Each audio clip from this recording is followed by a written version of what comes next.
안녕하세요, 탈모원입니다. 최근 지루성 두피염으로 고민이신 시청자님들의 사연이 너무 많이 올라왔어요.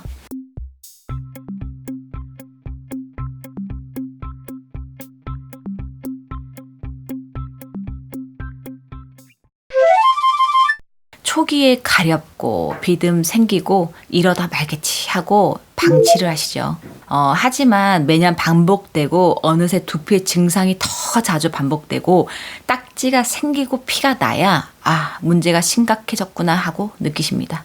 안타깝게도 그때는 이미 두피에 문제가 자리 잡은 이유겠죠.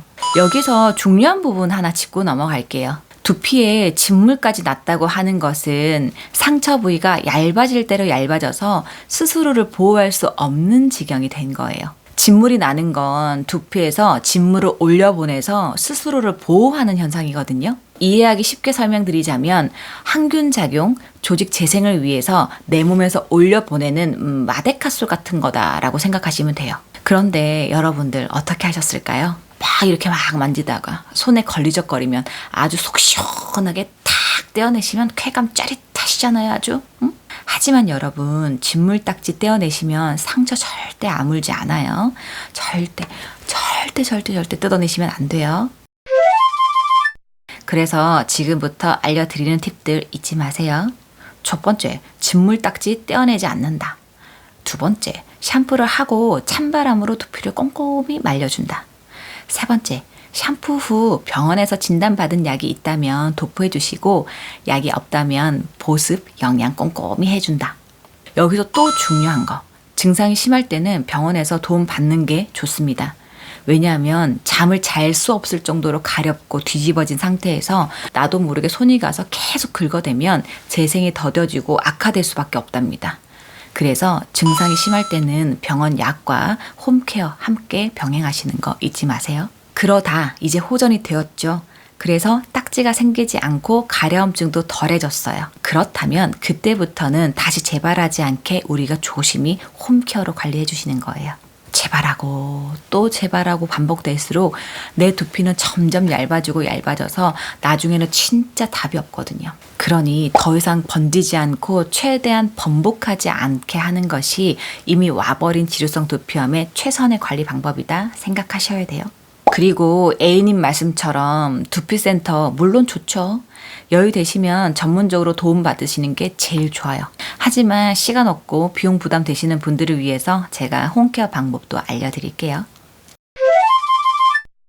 첫 번째, 샴푸 바꾸기 플러스 샴푸 방법 바꾸기. 지루성 두피염을 가지고 있는 약한 두피의 보유자시라고 한다면 분명 샴푸 성분 따져가면서 골라서 사용하셔야 됩니다. 샴푸 추천은 위에 영상 참고하시고요. 그리고 샴푸 방법도 매우 중요하니까 샴푸 방법 영상도 꼭 한번 보시면 도움되실 거예요. 그리고 두 번째, 데일리 홈케어. 샴푸 후 하루에 매일 2번 두피 영양, 토닉 보습해주기. 두피가 유분이 많아서 뭔가를 바르면 오일리해져서 안 바르시려고 하시는 분들이 계시거든요. 안 됩니다. NO!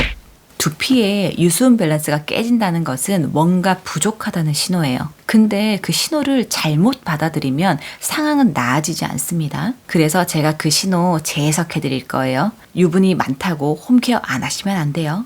제가 정리해 드렸어요. 그리고 지루성 두피염은 데일리 홈케어가 승패를 좌지우지할 만큼 정말 중요해요. 두피의 기능이 원활하지 않고 면역력이 떨어진 상태니 저희가 홈케어로 더 많이 도와줘야 합니다. 귀찮으시겠지만 증상이 심할 때 매일 아침 저녁 2번씩 홈케어 꼼꼼히 해주시고요. 그리고 증상이 완화되면 저녁에 하루에 1번만 해서 유지해 주세요. 세 번째, 스케일링하기. 지루성 두피염은 유분 과다, 각질 과다, 세균을 좋아하는 환경이 조성되어 있을 확률이 높죠. 균이 살 수 없는 환경을 만들어줘야 돼요. 그래서 깨끗하게 유지시키기 위해서 스케일링은 필수입니다. 두피 상황에 따라 1, 2주에 한번 스케일링 하세요. 문제성 두피는 두피가 예민할 수 있으니 자극 없이 스케일링을 효과적으로 할 수 있게 방법을 조금 변형해서 알려드릴게요. 두 가지를 조금 주의하셔야 되는데요. 일단 두피 스케일링을 하기 전에 스팀부터 해서 두피에 좀 각질을 좀 불려내 주세요. 두 번째는 스틱을 자극적이지 않은 솜 스틱으로 스케일링을 하고 상처 부위는 피해서 스케일링을 해주세요. 그리고 딱지가 만약에 있다면 스스로 떨어질 때까지 기다리셔야 합니다. 이렇게 최대한 재발되지 않게 빡세게 관리하세요. 본인의 두피는 지금 아픈 거예요. 만약 등한시하면 나중에 두피가 괴롭히실 수 있어요. 지금까지는 제가 두피 환경에 도움되는 방법을 알려드렸고요. 이제 지루성 두피염의 생활 습관과 식습관에 대해서 한번 짚어드릴 텐데, 지루성 두피염은 음식 그리고 생활 습관과 연관이 많아요. 첫 번째, 잠을 잘 자야 돼요. 사람은 수면으로 충전하죠. 그래서 수면 시간에 맞춰서 충전해야 합니다. 중요한 건 수면 시간에 맞춰서입니다. 그 충전 호르몬이 성장 호르몬인데요. 성장 호르몬은 저녁 10시에서 2시 사이에 나온다고 합니다. 이때는 쉬어줘야 되는데 요즘 현대인들은 놀거리가 많다 보니 다들 12시 넘어서 1시, 2시 되어서 주무시죠. 이게 우리 몸의 면역력을 떨어뜨리는 요인 중에 하나예요. 이미 내가 지루성 두피염이다. 내가 두피가 아프다. 그럼 관리를 해야 한다. 그럼 10시에서 11시에는 잔다. 이렇게 공식을 세우시고 관리해 주세요. 특히 두피가 뒤집어졌을 때는 더욱더 신경 쓰세요. 음식 같은 거 조금 조심하셔야 돼요. 어떤 걸 조금 더 주의하셔야 되냐면 술, 매운 거, 그리고 밀가루, 고기, 튀김 이런 거 잠시만 멀리 하세요.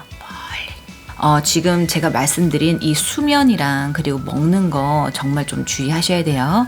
암만 홈케어 잘해도 잘 자고 식습관 조절하신 분들 절대 못 따라가십니다. 그리고 마지막으로 A님께서 제품 추천 원하셨는데, 추천 제품은 수시로 바뀔 수가 있어요. 그래서 영상으로는 촬영하지 않고 영상 아래 더보기란에 제가 글 남겨둘게요. 제가 추천은 해드리지만 항상 선택은 본인이 결정하시는 거예요. 그쵸?